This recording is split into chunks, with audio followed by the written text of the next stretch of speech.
So it's currently day 2 of NASB2 being released. I probably have 16 hours in the last 2 days. I've tried to play a lot of the game. I've tried to play a lot of characters, online, offline, just kind of see how it is. And I mean, I'm just down to talk about that today, both kind of thoughts that I have and maybe questions that you guys might have too. But I think the one question that I think needs to be answered is Nickelodeon All-Star Brawl 2 worth it? My answer is yes. I personally think NASB2 is worth it as a person with a platform fighter background. I think the game itself is really good. I think it's really fun to play. The game is not nearly as fast as Nickelodeon 1, which is good for all levels of gameplay.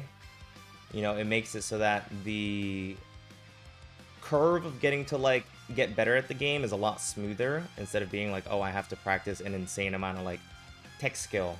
The game feels really good to play. One thing for me, I care a lot about movement when it comes to platform fighters. I think moving around in NASB2 just feels really good. You don't need an insane amount of tech skill. There's enough stun on your attacks to have good combos. There's enough animations to pay attention to if you want to try to whiff punish. There's a lot going on gameplay wise that player feels really, really nice. Less spammy. It is less spammy just because, I mean, NASB 1 was one of the fastest platform fighters aim PM wise to ever exist.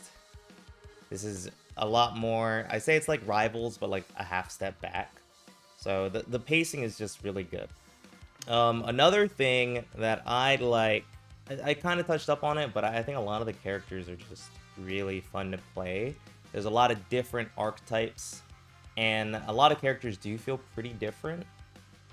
And I always think it's just nice to have that uniqueness when it comes to characters. It's not like there's a million sword characters or the same brawlers. Everybody seems like they have pretty unique kits, and I'm a very big fan of how it interacts with each other. Slime Meter, I think, okay, I have this thing with games where I feel like when the game makes you feel big brained, I think it's doing a good job. I think Slime Meter gives you a lot of those aha moments, or whoa, that does work, or whoa, I could do this. And I think it's kind of everywhere. And I think slime is an amazing mechanic to add personally, because you can do empowered specials, you can do empowered strong attacks or charge attacks, you can survive a killing hit, you can recover farther, you can do an enhanced air dodge. There's just a lot of creativity that slime has that personally I am a very big fan of. Again, it creates these aha moments in almost every way that you decide to play the game. And I think that's really good. Slime Shield. Is Slime Shield make it so that you don't get pushed off? That's what it does, right? Something like that. I heard Slime Shield at the edge is really good. But I haven't experimented with Slime Shield yet, because I mean there's so much that I want to start doing, and we're only on day 2. Less stun. That's pretty good. That's pretty good. One thing that I personally do like a lot about this game, where I don't know how much attention it's going to get, but the campaign mode. Now, I'm a very big fan of the campaign mode. I can't stop thinking about it, and I don't know if they just appealed directly to what I like in video games. I'm a platform fighter player. I like roguelikes. Platform fighter roguelike.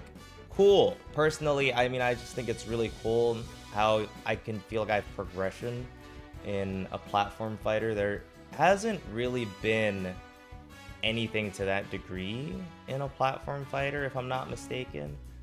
Usually it's just a traditional classic mode. I mean, there's also Subspace. Subspace from Smash Brawl was really good. But that was a little more about directly a story. I feel like roguelikes don't always have crazy massive stories. It's all about rinse repeating the same gameplay loop over and over. And personally, I liked what I experienced in the campaign. So when you play, you have like up to 3 choices of where you want to go and like what paths you want to follow, what power-ups you get, if you want to like try to challenge a character, if you want to challenge like waves of people to get currency. And then at the end of every stage is a boss. Now, I don't know how many stages there are. I know that there are people who have already completed the campaign, but personally I haven't seen it yet. I'd also like to complete the campaign with hopefully like at least the characters that I play, which currently is like 5. So I'd really like to at least do that.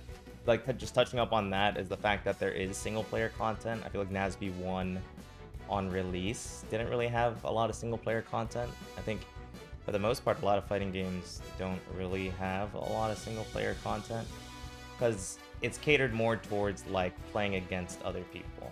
So let's wrap back around to that topic. Playing against other people. Now, the online, in my opinion, is really good. I've had maybe 2 minor lag spikes, like minor, in the last 16 hours of gameplay, and I just think that's amazing. I honestly kind of feel like I'm forgetting I'm playing online half of the time, which I just think is incredible. I hope that it like stays like this. I know with NASB2 there was some issues as time went on, but right now I've had pretty amazing experiences with the online. It can be a little hard to find a match, but once you find a match, the connection is smooth. You can rematch people kind of as much as you want, if I'm not mistaken. So if you don't want to try to find somebody else, you can just keep playing the same guy over and over. And there is a bit of issues with, again, finding people. Like sometimes queuing up, you might get like a network error. But it's not really like the biggest deal. It's maybe like a 20-30 second setback. But that is something that I'm hoping gets fixed, because you know I've seen some people be like, yeah, you know, like I tried playing and half of it was getting this error. Luckily as well, I have the privilege of a lot of people I like playing games with are playing the game right now. So if I didn't want to search up to find an opponent, I can just play against a friend in the lobby. You set it up really easily, and again, like the online's just really good, so it feels really good once you start to play against other people, which I think that's one of the biggest things for me is, you know, if I can just play against friends, even from like with this game, I played against somebody from New England. I'm in SoCal. We're across the United States of America, and the connection felt great. It felt great. Can't say that about every game. And, you know, it honestly, it excites me. It makes me want to play the game a lot more. 4 stocks versus 3 stocks? I don't really have a preference. I think both are fine. I think usually people default to 4 stocks if the game is a little faster. It does seem like this game could be a little faster. So yeah, there's no tap jump. No. So that was one of the things that they added, is you can put tap jump on your controls now. That was one thing that was not in NASB2, if I'm not mistaken. Personally, I mean, I think if the gameplay is fun, the gameplay loop is fun, and I can play online either against randoms or with my friends with pretty good connection, I think the game is pretty worth it. Not only that, this game has a pretty solid campaign mode in my opinion. They brought back a lot of OG voice actors for the actual voices, like in the campaign. And if I'm not mistaken, the entire campaign is voice acted. You know, I just think that's really cool. So I'm very excited to continue the single player journey of NASB2. And even more so, like, you guys know me, I'm a competitive player, right? So since I'm a competitive player, especially, and I like platform fighters a lot, I'm excited for like the multiplayer online portion as well. I think they did a really good job with this game. I hope that people give it a chance, and I also hope that people enjoy giving it a chance.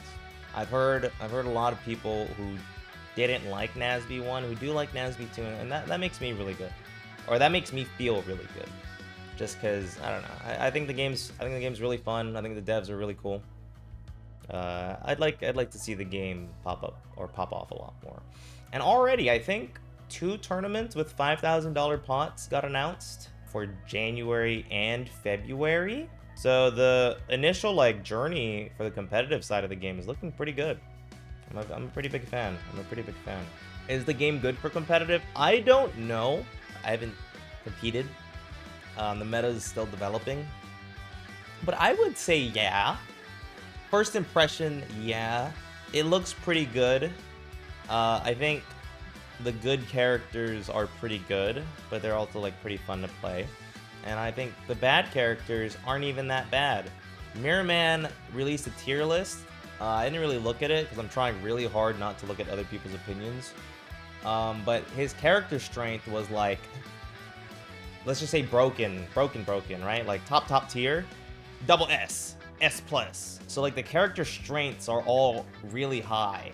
And I think that's just a good thing for a game where you can play a wide variety of characters, but not so wide that you have to learn like 60 matchups. You know what I'm saying?